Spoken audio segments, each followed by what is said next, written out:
Wow, look at all those superchargers available. Today we are going to do a quick video to talk about road trips and how to best prepare a road trip if you want to drive in Europe. Hopefully some of you are planning those trips in the near future, and I want to explain how best to prepare before you leave. What are you going to do when you are driving there, and what you should do at your destination. And if you stay at the end of the video, we'll have a bonus with some tips when you drive in France. So the first tip I would like to show you, it's really how to prepare your trip, and you can do it inside your car, but you can do it at home. You know that what you can try to do is, let's, for example, if you want to go to Nice, you can just type that in your car and it will show you the best way to go, and the Tesla Supercharger where you have to drive. The trick there is make sure you arrive in the Supercharger with as low as possible of energy to be able to get the fastest charging speed in the car. And as you can see, each time we are going to stay, in this example, 20 minutes, 25 minutes, 35 minutes, all the way from, if we start from London and we go all the way down to Nice. But it's not very practical to do it in the car. So a lot of time what I prefer to do is to use the website or the app on your phone, a better route planner, which can give you more information and also give you alternative routes. So let's have a look at that now. I normally use the app on my phone to look at a better route planner, but you can do it on the web, and since we're in the car, well, let me show it to you on the car. So I did the same. You can enter your destination from where you want to leave to when you want to arrive. As you can see here now, a better route planner is advising different stops that it was with the Tesla. The stops that they're advising are smaller in time. So the first stop will be only 10 minutes and then 15 minutes, 20 minutes. So the second thing you could see on the better route planner is they like Waze, for example. They also show you alternative routes, so we can go through Paris. Normally, you know, in this type of situation, it's probably better to avoid the congestion around Paris and to go around. In this example, we want to go all the way to the south of France, and it will show you exactly the cost of each charge, the duration, and the percentage of your battery to do. So that's for me the first things to do is to prepare your trip. Tell me in the comments if you have other ways that you prepare your trip online, or if you use other apps to do that. The second tips I would like to offer you is to plan where you want to stop on it. So you see that we have different options, and for such a long trip, what we are going to do is probably to stop for lunch at some point and to stop for sleep. So to stop for lunch, make sure that the Tesla Supercharger where you stop has some restaurants around it, some food available.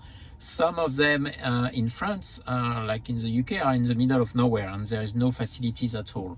So what I used to do for this is probably when you zoom in and you know exactly where you plan to stop, I will look on Google Map and I will look what's it around, and if there is restaurants or hotels, make sure that when we do our food stop, we can do that. So use Google Map for that.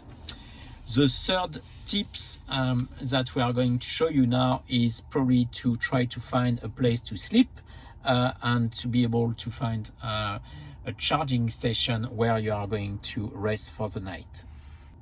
So now we have to find a place to stay for the night. So what I will do normally is to use a website like hotels.com, and because this way it's probably easier to be able to search for hotels who have Supercharger nearby, or a destination charger, so you can plug through the night.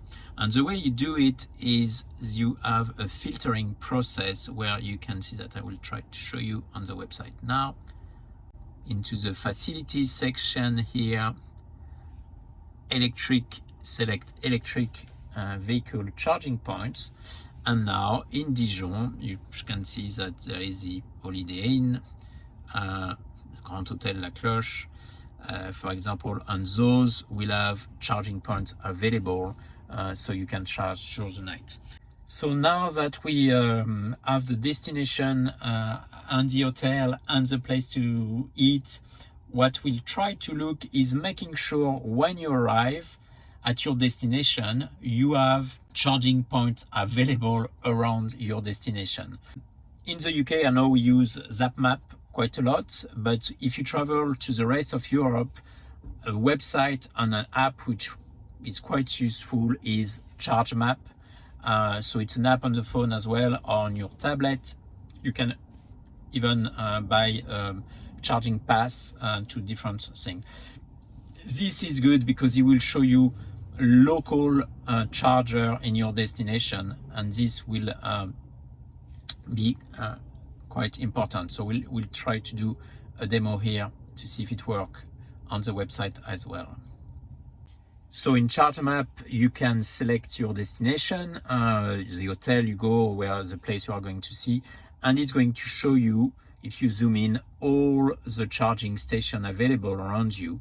And this is very useful because if there is a parking or on the street, they will tell you the price, the different speed, a little bit like Chargemap, but Chargemap is also trying to have more coverage in certain destinations in Europe. So I would recommend to use this one instead. I will put a link in the description below. So please take a look. And if you have other advice or other sites to use, please recommend them as well. So next, we have to prepare the car for a safe trip. So a few things you need to do. One that I recommend is to check your tire pressure to make sure that you have the right level on every side. So you can do it by just swapping on this side, and you can check on the door, inside the door, to see what the tire pressure should be, and then correct it if it's wrong. The second thing, which is quite important as well, is to make sure that you have if you drive in France, a yellow jacket inside the car.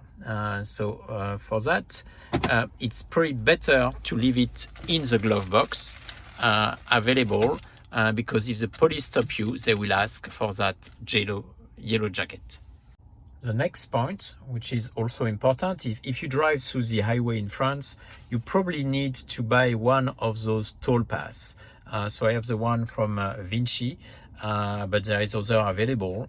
And that way you don't have to open the window trying to reach out to pay for the toll. Everything will be linked to your credit card, and it will be much faster, and you can jump the queue as well, because there is special lane available for people with those little tools. And then the last thing to prepare for the car, for the safety of the car, will be a tire repair kit. So this can help you to pump up the tires, but also in terms to be able to have an emergency flat tire kit. So I bought this one on Amazon. I think it's quite good. I didn't use it yet, but the review were very good. This is very cheap as well. So the tire plug kit from Slime, just in kind of emergency, you can bring that to that. And then if you drive to Europe as well, I recommend that you buy this plug, the French plug, to connect to your slow charger. So that way, if you go to a rental vacation place, you can just plug it to the normal plug in France, and it will go. Or you can buy one for a camping station. Those are available as well, and you can buy them on the Tesla website. So those are the things I keep inside the back trunk underneath, because it's pretty good for the safety of the car. So tip number 10 for driving in France will be the speed limit. Be very careful on the speed limit because the tolerance is not the same that in the UK. You only have 5% tolerance in France, where you have 10% in the UK. So a lot of people get stuck by this. Make sure when you drive, you get account for this tolerance. The speed limit on the highway in France is 130 kilometers an hour. And by the way, when you cross the channel, I think it will be good. This will be tips number 11 to change the way you display between miles and kilometer, because all the sign will be in kilometer. So change to kilometers instead of miles, and that way you will be able to follow the speed limits and make sure you don't get a ticket. I hope you find the last 2 tips very useful, and I think if you have more, please don't hesitate to put them in the comment. Thank you.